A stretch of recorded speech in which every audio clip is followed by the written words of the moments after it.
Where's Alexandra? Someone's like, what do you mean? What I said. Where's Alexandra?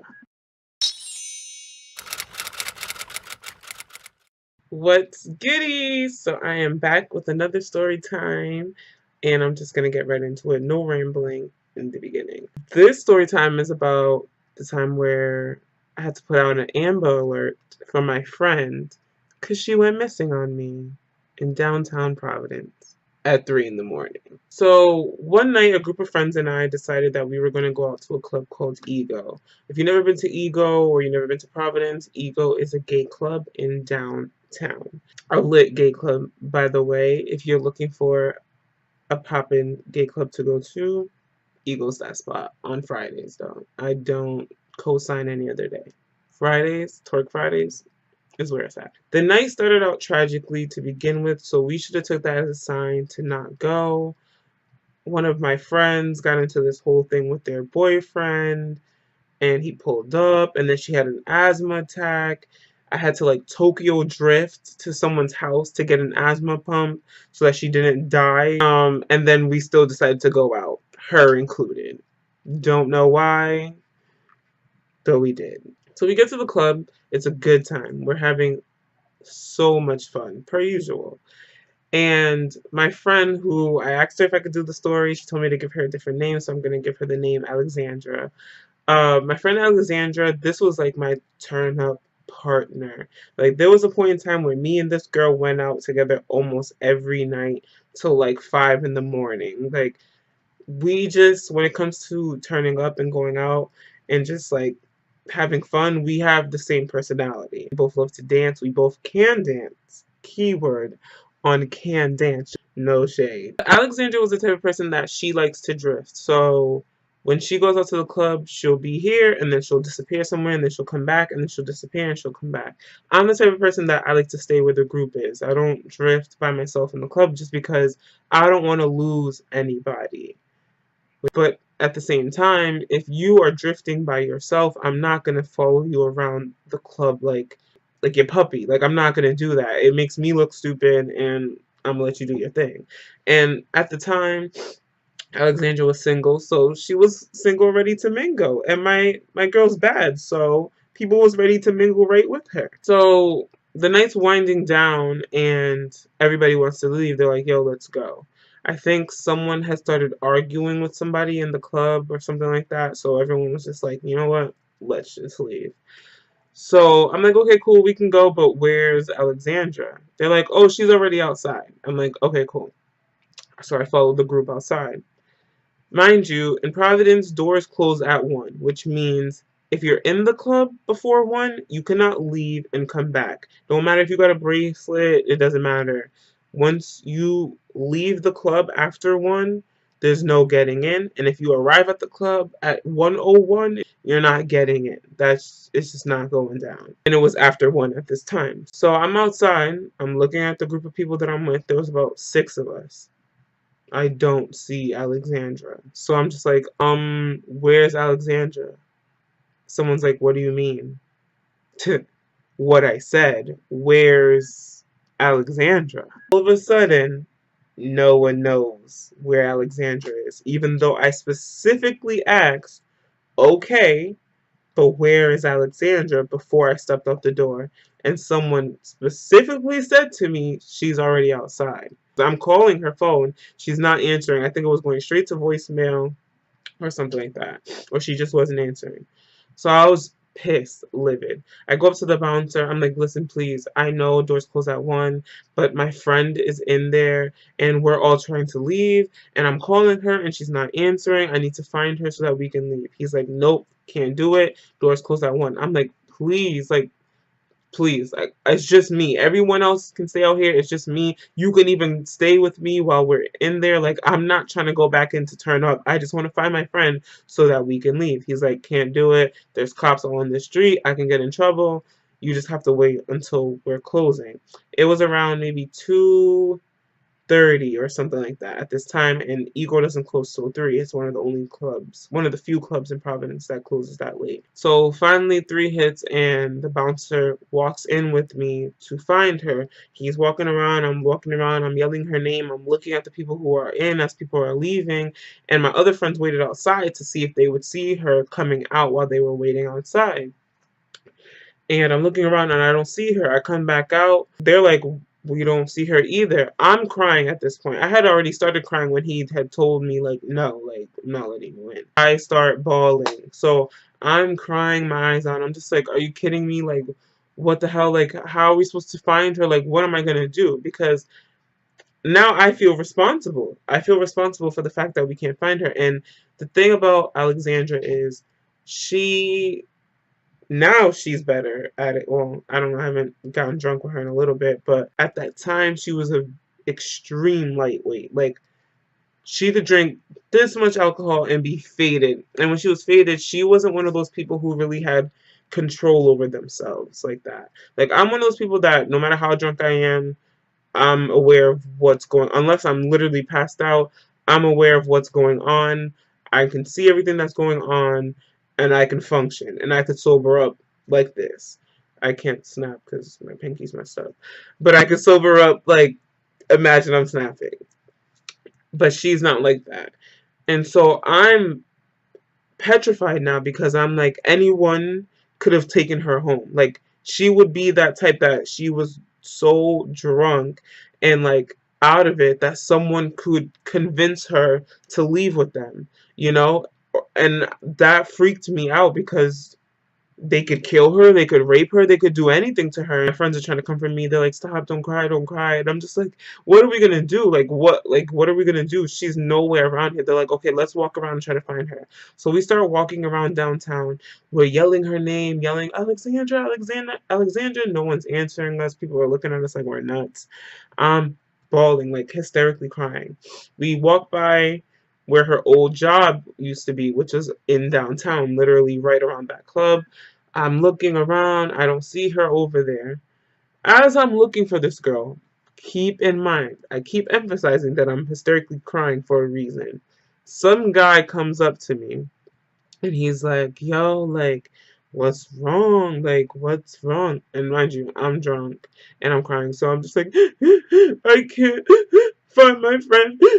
Like, going off crying. And he's like, yo, but it's all good. Like, just come with us, though. Like, he's standing out. He had hopped out of a car and there was like 3 other guys in the car. He's like, yo, it's all good. Just like, come with us, though. Like, we'll find your friend, blah, blah. And I'm just like, are you serious? Like, are you dead serious right now? Like, you're trying to get at me and convince me to leave with you and your friends when I'm crying my eyes out, and I don't cry cute. Know this. I'm not a cute crier. Zero shame. I had drove to Ego. So I walk back to my car and my other 2 friends go in another car and they're like, listen, she'll show up. Just follow us back to the house where it wasn't the same house that we were drinking at before the club, but we were going back to another house after to continue drinking. And they're like, just follow us to the house and she'll show up. Like, I promise you. And I'm just like, but you don't know that. You can't promise me that because where is she? Like, we're calling her. She's not. I'm still calling her. This whole time I've been calling her. She's not answering and we can't find her anywhere. Like, I can't relax. I can't just think she's gonna show up because what if she never does? Like, what? I'm sitting in my car with my head pressed against the wheel crying and I'm just like, what am I gonna do? Like, what? I can't leave. I told them, like, you guys can go, but I cannot leave here until I know that she's fine. Like, I can't just go and turn up and be okay knowing that my friend is God knows where. I call another mutual friend of me and Alexandra, Kendra, and I'm crying. I'm just like, listen, like, I'm sorry, I know it's late, but I don't know what to do. I can't find Alexandra. Has she called you? Has she contacted you? And Kendra's like, no, like, I haven't heard from her. And she's like, okay, just stay where you are. I'm gonna leave right now and come meet you. Kendra, you're a rider for that because it was dead 3 something in the morning and she got out of her bed, got dressed, and came all the way to downtown to meet me to try to find Alexandra. So shout out to you, girl. You know who you are. So she meets me downtown and she's like, okay, let's drive around downtown and we'll see if we see her. Looking at every person that I can see walking, I'm yelling Alexandra's name, I'm still calling her. Nothing. We finally end up driving to Alexandra's house. I get out the car, I walk up to the door, and then I can't knock. I don't have it in my stomach to knock on the door because I'm like, if she's not here, what am I going to tell her mother? Because she had lived with her mother at this time. What am I going to say to her mom? Oh, I'm knocking because I can't find your daughter. Like, I couldn't do it. I could not face her mother and tell her mother that the last person her daughter was with is me, and now she's missing. So I'm standing at the door, and I'm just like, I can't. I think I yelled Alexandra like a couple times, like quietly, to see if she would come, and nothing. So I just left. Kendra's just like, there's nothing really more we can do. Like, hopefully she turns up in the morning. I'll call you in the morning to find out. And I'm just like, okay, thank you. And she ends up leaving. So now I end up going to the house where everybody else is at, drinking.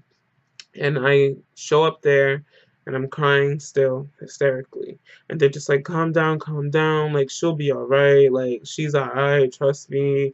Like, she's probably with somebody that she knows. Like, she's probably like doing stuff. Like, but I'm just like, how are y'all so comfortable? Like, if this was me, would you guys be this comfortable? Like, I got an issue with that. Granted, I was probably the closest to her in the group of us, but we're all friends. So, like, I feel like you guys should be a little bit more concerned than you are. But that's none of my business. I'm not going to get into what happened after that, but just know that night turned to shit because I kept drinking. Yeah, that was just bad. Next morning, I wake up. I'm crazy hungover. I'm still like depressed from the night before because I had not stopped crying all night. All night. I'm telling you, I did not stop crying. Like, I woke up with crusty ass tears on my face. Like, I get a call around 10 a.m. from Alexandra, who is alive and well. And don't get me wrong, very happy that my sis was alive because God forbid anything had happened to her, I would have died. I was dying at the thought of something happening to her. So if something really did happen, I probably wouldn't be here to tell the story because that shit would have ate me up inside. She's like, hey, like, you were calling me. I'm a kid. Where were you? Like, I was looking for you everywhere. I start crying. My voice was dead like that. Like, I was, girl, I think this is the most I ever cried in my life. So she's like, I'm coming over to your house right now. She had only lived like 3 streets over from me. So Alexandra comes to my house. And I open the door and she just hugs me and I'm just bawling while she hugs me. Just bawling, bawling, bawling, bawling, bawling.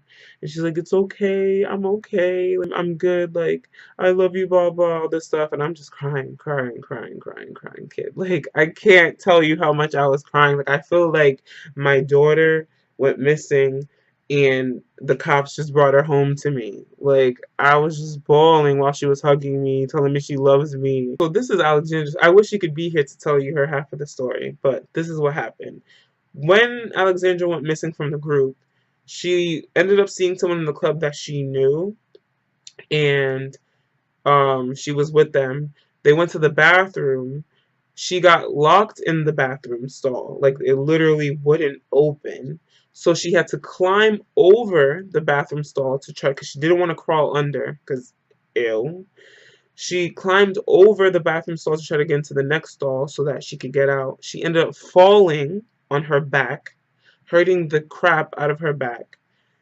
So she ended up on the floor anyway and had to get out through the floorway because she fell backwards back into the same stall that she was just in.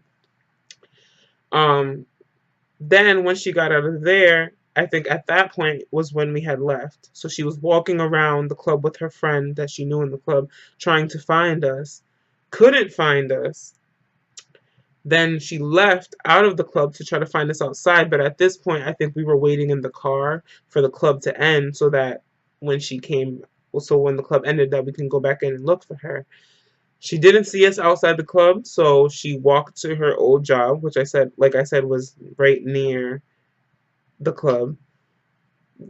Her old boss was just closing up the shop, so the boss gave her a ride home, and she was in bed, home, knocked out that whole time. She said the next day she saw me on the camera, like she had cameras at her house. The next day they saw me on the camera walking up to the door, standing at the door, and then leaving. So this whole time that I'm crying, that I'm driving around downtown, walking around downtown, getting heckled by creepazoids, to bawling my eyes out while I'm drinking. Then I got into a whole other situation that is just a whole another story for another day.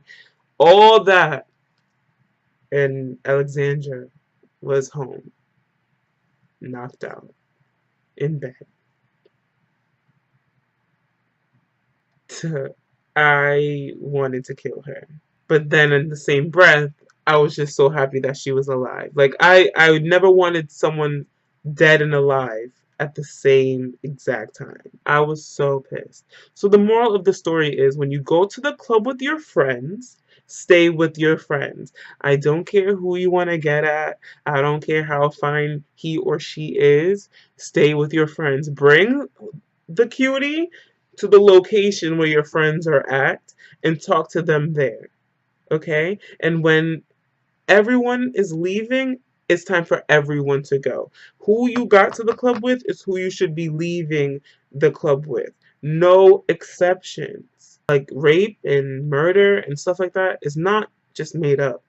It's not just in the movies. And I think a lot of people think that. I think a lot of people think like that could never happen to me. But it can. And it happens all the time. That was the time that I lost my friend in downtown and had a panic attack basically, and a whole lot of other shit happened that night. But like I said, I'll tell you guys that in another story time. I hope you guys enjoyed it. Thank you for watching, and I will see you guys on the next one. Peace.